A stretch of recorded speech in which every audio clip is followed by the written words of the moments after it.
Jubilee Hills assembly నియోజకవర్గం ఉప ఎన్నికలో గెలుపు కోసం కాంగ్రెస్ ప్రచారం హోరెత్తిస్తోంది. ఉప ఎన్నిక గెలుపు వ్యూహాలపై చర్చించేందుకు మినిస్టర్స్ తో సీఎం రేవంత్ రెడ్డి సమావేశమయ్యారు. క్యాంప్ ఆఫీసులో మంత్రులతో భేటీ అయిన సీఎం రేవంత్ రెడ్డి ప్రచార సరళిపై సమీక్ష చేశారు. ఇప్పటికే 2 పర్యాయాలు సీఎం రేవంత్ జూబ్లీహిల్స్ ప్రచారాన్ని నిర్వహించారు. రోడ్ షోస్ లో పాల్గొన్నారు. ఇక కార్నర్ మీటింగ్స్ లో ప్రసంగించారు.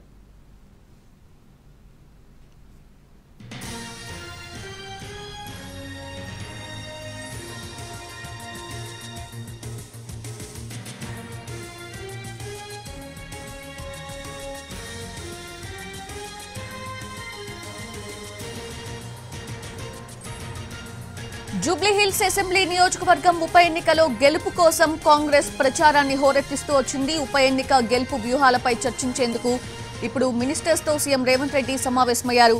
క్యాంప్ ఆఫీసులో మంత్రులతో భేటీ అయిన సీఎం రేవంత్ రెడ్డి ప్రచార సరళిపై సమీక్ష చేశారు. ఇప్పటికే 2 పర్యాయాలు సీఎం రేవంత్ జూబ్లీహిల్స్ ప్రచారాన్ని నిర్వహించారు. రోడ్ షోస్ లో పాల్గొన్నారు.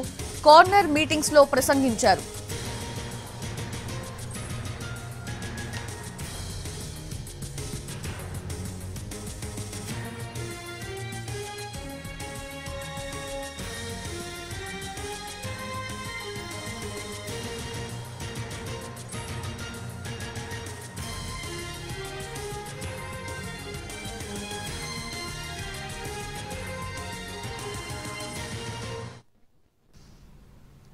కేంద్ర మంత్రి కిషన్ రెడ్డికి మంత్రి పొన్నం ప్రభాకర్ సవాల్ విసిరారు. పార్లమెంట్ ఎన్నికల్లో కిషన్ రెడ్డికి బీఆర్ఎస్ సహకరించిందని మంత్రి పొన్నం ఆరోపించారు.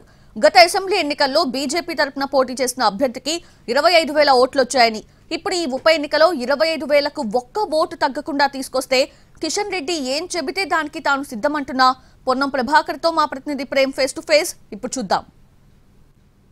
తరపున జూబ్లీహిల్స్ ఉప ఎన్నిక ప్రచారంలో భాగంగా కూడా హైదరాబాద్ ఇన్ఛార్జ్ మంత్రి పొన్నం ప్రభాకర్ కూడా ఇంటింటి ప్రచారంలో పాల్గొన్నారు. ఎట్టి పరిస్థితుల్లో కాంగ్రెస్ పార్టీని గెలిపించేందుకు పూర్తిగా తన బాధ్యత తీసుకొని ఒక ప్రచారంలో కూడా కొనసాగుతున్నటువంటి పరిస్థితి కనిపిస్తుంది. దీనిపై స్పందించడానికి ప్రస్తుతం మనకు పొన్నం ప్రభాకర్ కూడా అందుబాటులో, ఆయనతో కూడా మాట్లాడదాం.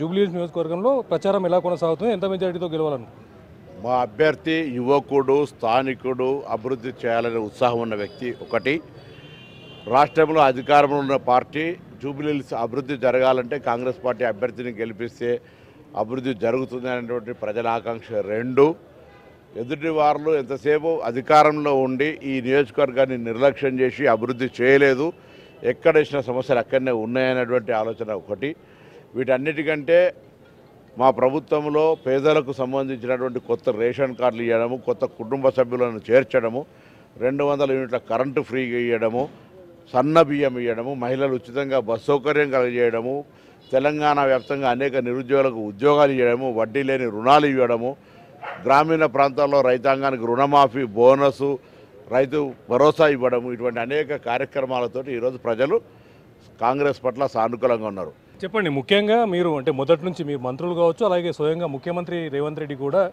గతంలో 3 సార్లు బీఆర్ఎస్కి అవకాశం కల్పించినా ఎలాంటి డెవలప్మెంట్ చేయలేదని చెప్పేసి అనేక సందర్భాల్లో వెల్లడించినటువంటి పరిస్థితి కనిపిస్తుంది. అయితే ఈ మధ్య అటు కేటీఆర్ కూడా మాట్లాడుతూ ప్రచారంలో భాగంగా గతంలో 5,000 కోట్లతో డెవలప్మెంట్ పనులు జూబ్లీహిల్స్ నియోజకవర్గంలో చేపట్టాము, ప్రజలు మా వెంటే ఉన్నారు, ఖచ్చితంగా ఈసారి బై ఎలక్షన్లో మరొకసారి మేమే గెలవబోతున్నామని కూడా చెప్తున్నారు.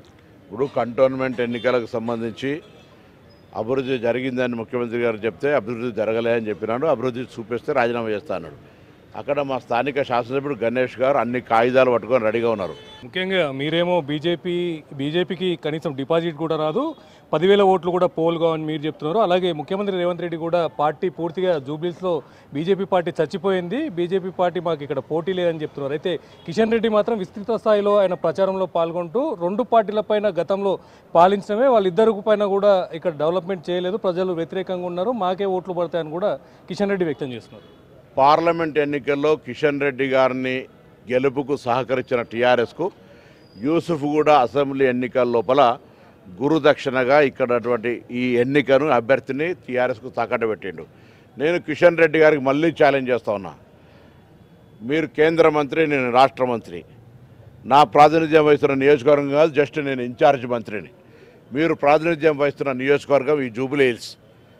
ఈ నియోజకవర్గంలో ఇప్పుడు పోటీ చేసిన అభ్యర్థి గతంలో కూడా పోటీ చేసిండు, అప్పుడు 25,000 ఓట్లు వచ్చినాయి. ఇప్పుడు అంతకంటే ఒక ఓటు ఎక్కువ వచ్చినా నువ్వు ఏం చెప్తే నేను దానికి సిద్ధం. రాకపోతే నేనేం చెప్తే దానికి సిద్ధమని అడుగుతా ఉన్నా. నేనైతే చెప్తాను 10,000 ఓట్లు వస్తాయి, 10,000 లోపలనే ఓట్లు వస్తాయి. మీరు బికాస్ నేను అంటలేను, మీ పార్టీ నాయకుడు రాజా సింగ్ అంటూ ఉన్నారు. మీరు ఇక్కడ ప్రచారం సరళి చూసిన ప్రజలు ఏమంటున్నారు అంటే బీఆర్ఎస్కి మొత్తం బీజేపీ సరెండర్ అయిందంటా ఉన్నారు. అందుకే నేను 10,000 దాటాయి కిషన్ రెడ్డి గారు, ఛాలెంజ్ చేయగలిగే శక్తి ఉందా? నేను 10,000 దాకా కూడా అడుగుతలే. ఆఖరికి గత అభ్యర్థి ఈ సదరు వ్యక్తే, ఆ వ్యక్తికి అప్పుడు 25,000 ఓట్లు వచ్చినాయి. ఇవాళ అన్ని ఓట్లు మీరు కేంద్ర మంత్రి, 10 ఏళ్ల నుంచి కేంద్రంలో అధికారం ఉన్న పార్టీ, ఈ శాసనసభ నియోజకవర్గం మీ పార్లమెంట్లో వస్తుంది. ఛాలెంజ్కి సిద్ధమా అని అడుగుతా ఉన్నా. థ్యాంక్ యూ అన్న. మొత్తానికి అటు జూబ్లీహిల్స్లో జరగబోయేటటువంటి ఉప ఎన్నికల్లో భాగంగా కూడా ప్రజలంతా కూడా కాంగ్రెస్ వైపే ఉన్నారని పొన్నం ప్రభాకర్ కూడా తెలియజేస్తున్నారు. అంతేకాకుండా గతంలో 3 సార్లు అవకాశం కల్పించినటువంటి బీఆర్ఎస్ అభ్యర్థి కూడా ఇక్కడ ఎలాంటి అభివృద్ధి చేయకపోవడంతోనే అభివృద్ధి దిశగా కూడా ప్రజలంతా కూడా కాంగ్రెస్ వైపు చూస్తున్నారని సీఎం రేవంత్ రెడ్డి నేతృత్వంలో ఈ యొక్క అభివృద్ధి కార్యక్రమాలు కూడా రాబోయే మూడు సంవత్సరాల్లో కూడా చేసేందుకు కూడా సిద్ధంగా ఉన్నాం. ఎట్టి పరిస్థితుల్లో భారీ మెజార్టీతో నవీన్ యాదవ్ను గెలిపించుకోబోతున్నామని అటు మంత్రి పొన్నం ప్రభాకర్ కూడా తెలియజేశారు. కెమెరా పర్సన్ సత్యనారాయణతో ప్రేమ్ కుమార్, ఎన్టీవీ, హైదరాబాద్. జూబ్లీహిల్స్ నియోజకవర్గంలో మంత్రి దామోదర రాజనరసింహ విస్తృత ప్రచారం చేస్తున్నారు. కాంగ్రెస్ అభ్యర్థి నవీన్ యాదవ్ పై ఆరోపణలు చేస్తున్న బీఆర్ఎస్ పై విమర్శలు సంధిస్తూ ప్రచారం చేస్తున్నారు. గతంలో నవీన్ యాదవ్ ని వెంట తిప్పుకున్నది మర్చిపోయారా అని బీఆర్ఎస్ నేతల్ని ప్రశ్నిస్తున్నారు. కాంగ్రెస్ మంత్రుల గల్లీ గల్లీ ప్రచారం జరుగుతుంది. ప్రస్తుతం ఎర్రగడ్డ డివిజన్లో ఆరోగ్య శాఖ మంత్రి దామోదర రాజనరసింహ ప్రచారం చేస్తున్నారు. ఆయనతో మాట్లాడదాం. సార్, ఏంటి సార్, ఎట్లా ఉంది జూబ్లీహిల్స్? ప్రజలలో మంచి స్పందన ఉన్నది. ఇంటింటి ప్రచారము, ప్రతి ఓటుని కలుస్తున్నాము. కాంగ్రెస్ పథకాలే కానీ, కాంగ్రెస్ చరిత్రనే కానీ, కమిట్మెంటే కానీ, కాంగ్రెస్ అభ్యర్థి యువకుడు, ఉత్సాహవంతుడు, విద్యావంతుడు, కాంగ్రెస్కు ఓటేయాలి. రాబోయే కాలంలో సంక్షేమం కానీ, అభివృద్ధి కానీ, రాష్ట్ర సమగ్ర అభివృద్ధి కానీ కాంగ్రెస్ తోటి సాధ్యమని చెప్పి ప్రచారం చేస్తున్నాం. 2 ఏళ్లలో ఏం చేయని కాంగ్రెస్ ఇప్పుడు ఏం చేస్తుంది అనే ప్రశ్నకు మీ దగ్గర ఉన్న సమాధానం? కాంగ్రెసు అన్నీ చేస్తుంది. చరిత్ర తీసుకుంది మీరు, సంక్షేమాన్ని అందిస్తున్నది, అభివృద్ధిని అందిస్తున్నది. ఉదాహరణకు 9.5 సంవత్సరాలు రేషన్ కార్డు లేదు, కొత్త రేషన్ కార్డు లేవు. ఈరోజు కాంగ్రెస్ ప్రభుత్వం కొత్త రేషన్ కార్డు, అర్హత ఉన్న ప్రతి ఒక్కరికి కొత్త రేషన్ కార్డు, దేశ చరిత్రలో ఎక్కలేని విధంగా సన్నబియ్యం. ఇది ఒక్క ఉదాహరణ సరిపోతా? ఆ రకంగా సంక్షేమము, అభివృద్ధి, ఇది నిరంతరం కాంగ్రెస్ యొక్క బాట. బీఆర్ఎస్ చెప్తుంది కాంగ్రెస్ అంటే బుల్డోజర్ని ఎన్నుకుంటారా, కారుని ఎంచుకుంటారా తెలుసుకోండి అని. కాంగ్రెస్ ఎప్పుడు కూడా అభివృద్ధికి దోహదపడుతుంది.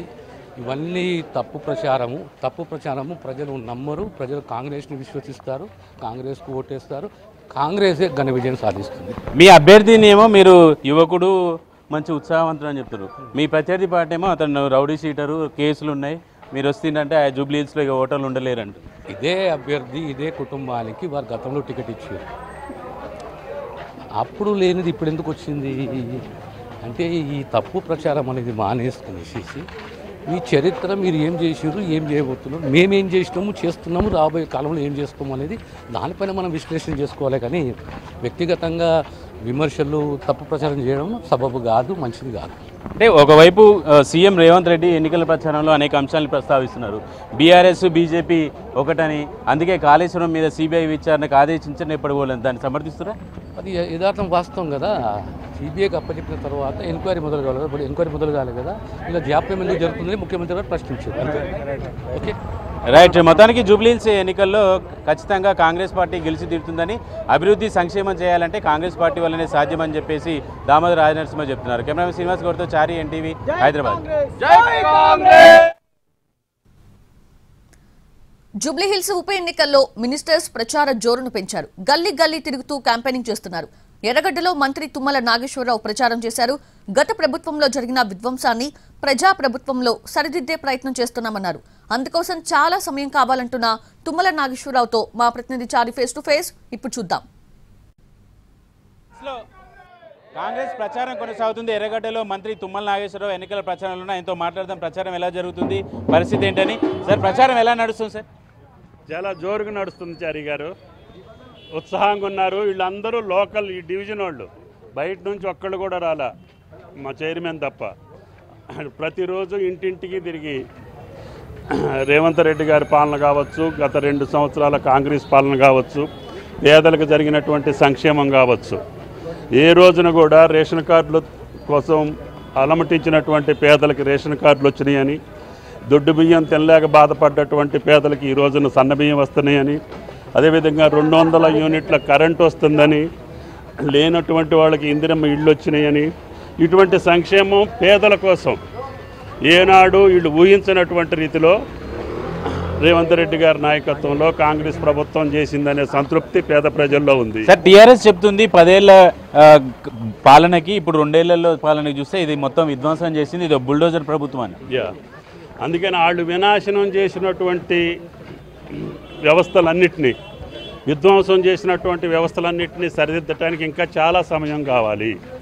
అయినా సరే మంచి పథకాలు అనుకున్నటువంటి ఏ ప్రభుత్వంలో, అది రాజశేఖర రెడ్డి గారి ప్రభుత్వం కావచ్చు, తెలుగుదేశం ప్రభుత్వం కావచ్చు, లేదు కేసీఆర్ ప్రభుత్వం కావచ్చు, ఆ ప్రభుత్వంలో ప్రవేశపెట్టినటువంటి మంచి పథకాలు ఏమన్నా ఉంటే కొనసాగించుకుంటూనే, అది కళ్యాణ లక్ష్మి కావచ్చు, లేదు పెన్షన్ల పథకం కావచ్చు, వాటిని కొనసాగించుకుంటూనే కాంగ్రెస్ ప్రభుత్వం ఇందిరమ్మ రాజ్యం అని చెప్పి ప్రజాపాలనలో ఇంకా మిగిలినటువంటి సంక్షేమం ఏదైతే మేము గ్యారంటీ ఇచ్చామో వాటిని కూడా కొనసాగిస్తున్నటువంటి ఏకైక ప్రభుత్వం భారతదేశంలో తెలంగాణ ప్రభుత్వం. ఎక్కడా కూడా సన్న బియ్యం పేదలకి ఇన్ని లక్షల మందికి ఈ ఒక్క డివిజన్లోనే, ఒక్క నియోజకవర్గంలోనే 15,000 మందికి కొత్తగా రేషన్ కార్డులు వచ్చినాయి. ఆ రకంగా అందరూ ఈ రోజున పేద ప్రజలు వాస్తవంగా సుభిక్షంగా ఉన్నారు. కొన్ని శాశ్వతమైనటువంటి పనులు చేయాల్సినటువంటి పని ఉంది. ఆ అభివృద్ధి కార్యక్రమాలు ఒక పక్క, సంక్షేమం ఒక పక్క నడుస్తుంది. కాబట్టి ఈ ఎన్నికల్లో ప్రజలందరూ కాంగ్రెస్ ప్రభుత్వాన్ని ఆశీర్వదించాలని చెప్పి సుముఖంగా ఉన్నారు. అది రేపు మీకు 11వ తారీఖున నిరూపణ అవుతుంది. సార్, ఎన్నికల ప్రచారంలో ఇప్పుడు బీఆర్ఎస్ బీజేపీ ఒకటని, లేదు కాంగ్రెస్ బీజేపీ ఒకటని, ఇలాంటి చర్చ యాక్సెప్టెన్సీ ఉంటుందా సార్? జనానికి సంబంధం లేని అంశం అది. కానీ మొన్నటి పార్లమెంట్ ఎన్నికల ఫలితాలు చూసిన తర్వాత ప్రజలు భ్రమపడుతున్నారు. ఇక్కడ బీఆర్ఎస్కి 3వ ప్లేస్ వచ్చి బీజేపీ గెలవటం అంటే ఎవరు ఓట్లతో వాళ్ళు గెలిచారనేది, కాంగ్రెస్ పార్టీ కొద్ది ఓట్లతోటి ఇదయింది. అయినా కాంగ్రెస్కి మెజారిటీ వచ్చినటువంటి నియోజకవర్గం. Thank you sir, thank you very much. మొత్తానికి గ్రేటర్ ఎన్నికల ఫలితాలు ఎప్పుడు ఎలా ఉంటున్నాయో తుమ్మల నాగేశ్వరరావు చెప్తున్నారు. ప్రతి ఎన్నికల్లో కూడా ఏ పార్టీ అధికారంలో ఆ పార్టీకి అనుకూలమైనటువంటి వాతావరణం ఉంటుందని చెప్తున్నారు. జూబ్లీ హిల్స్లో ఖచ్చితంగా కాంగ్రెస్ పార్టీ గెలిచి తీరుతుంది అనేటువంటి అభిప్రాయంతో తుమ్మల నాగేశ్వరరావు ఉన్నారు. కెమెరామెన్ శ్రీనివాస్ గౌడ్తో చారి, ఎన్టీవీ. ఓటమి భయంతోనే కేటీఆర్ కాంగ్రెస్ ప్రభుత్వంపై విమర్శలు చేస్తున్నారని మంత్రి శ్రీధర్ బాబు ఎద్దేవా చేశారు. తమ ఓటుని ఎలా సద్వినియోగం చేసుకోవాలో జూబ్లీహిల్స్ నియోజకవర్గ ప్రజలకు తెలుసని చెప్పారాయన. ఏ ప్రభుత్వ హయాంలో ఎంత అభివృద్ధి చెందిందో చర్చకు సిద్ధమా అని కేటీఆర్ విసిరిన సవాల్కి తాము చర్చించేందుకు సిద్ధమేనంటున్న శ్రీధర్ బాబుతో మా ప్రతినిధి చారి ఫేస్ టు ఫేస్. ఇప్పుడు చూద్దాం. జూబ్లీహిల్స్ ఎన్నికల బాధ్యత అంతా కూడా మంత్రులకు డివిజన్ల వారీగా సీఎం రేవంత్ రెడ్డి పార్టీ అప్పగించింది. ప్రస్తుతం మంత్రి శ్రీధర్ బాబు మనతో ఉన్నారు. శ్రీధర్ బాబు గారు, ఎట్లా జరుగుతుంది జూబ్లీహిల్స్ ఎన్నికలు? మీకు టఫ్ ఉంది అని అందుకే మీ సీఎం చేసేటువంటి కామెంట్స్ అన్ని వాళ్ళ ఓటమికి కారణంగా కనపడుతున్నాయని కేటీఆర్ అంటున్నారు. ఆయన ఏమన్నా మాట్లాడవచ్చు, ఎందుకంటే ఓటమి భయంతో కేటీఆర్ గారు, తెలంగాణ రాష్ట్ర సమితికి సంబంధించిన నాయకులు వారు కూడా అడ్డగోలుగా మాట్లాడుతూ ఉన్నారు. ప్రజలు మా పక్షాన ఉన్నారు. ఈరోజు జూబ్లీహిల్స్ నియోజకవర్గానికి సంబంధించిన ప్రజలందరికీ తెలుసు. వారి ఓటును ఏ విధంగా సద్వినియోగపరచుకోవాలో వారికి బాగా తెలుసు. రాబోయే 3 సంవత్సరాలు కాంగ్రెస్ పార్టీ ప్రభుత్వ హయాంలో వారికి ఇంకా మంచి పనులు జరగాలని ప్రభుత్వం పరంగా మేము హక్కుగా వారికి ఓటేసి వారితో పనులు తీసుకోవాలని ఆలోచనతో ప్రజలు ఉన్నారు. 2 ఏళ్ళు కాంగ్రెస్ పార్టీ అధికారంలోకి వచ్చి ఏం చేసిందో చర్చకు సిద్ధమా? మేము చర్చ చేయడానికి రెడీ అని చెప్తుంది. చర్చ చేయడానికి అందరూ రెడీ. ఎన్నికలు జరుగుతున్నాయి. ప్రజాస్వామ్యంలో ఎన్నికలు అనేది ముఖ్యం. ఈరోజు ఆ ఎన్నికల సందర్భంలో ఓట్లు, ప్రజలకు సంబంధించిన అభిప్రాయం తెలియజేయడానికే ఓటు. వారు ఎవరిని, ఏ నియోజకవర్గం నుంచి ఎవరు ఎమ్మెల్యేనిగా గెలిపించుకోవాలా అనేది, ఏ పార్టీని గెలిపించుకోవాలనేది వారి అభిప్రాయం తెలియజేస్తారు. ఆ అభిప్రాయమే చర్చ.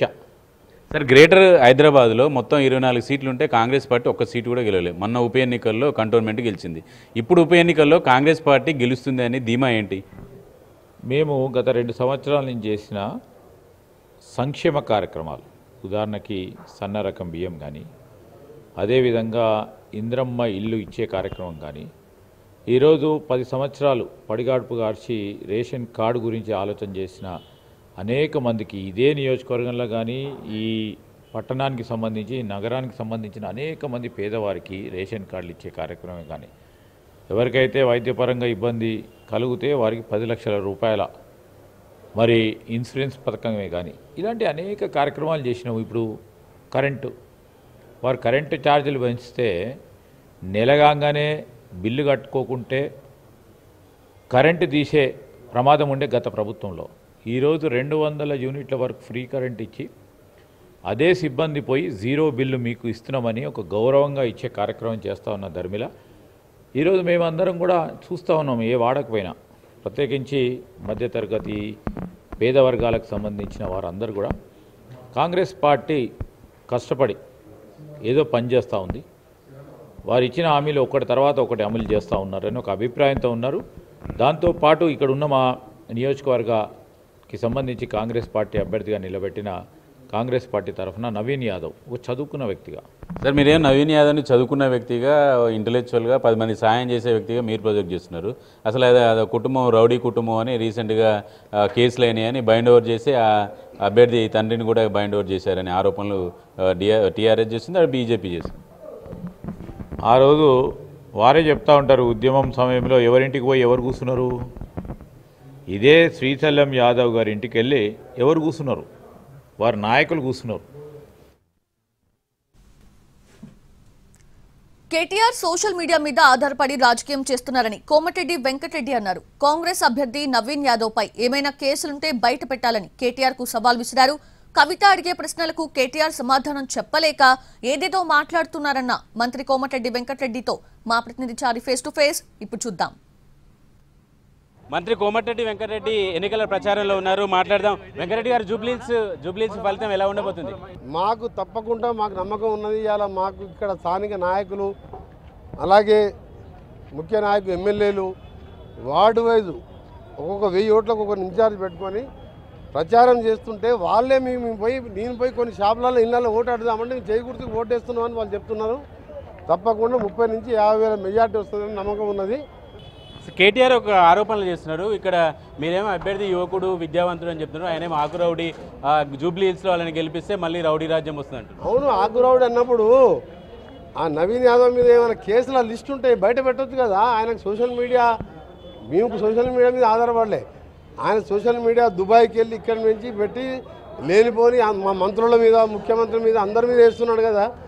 ఆకు రౌడీ అయితే నవీన్ యాదవ్ మీద కేసుల లిస్ట్ ఏదో ఎఫ్ఐఆర్ కాపీలు బయట పెట్టాలి కదా.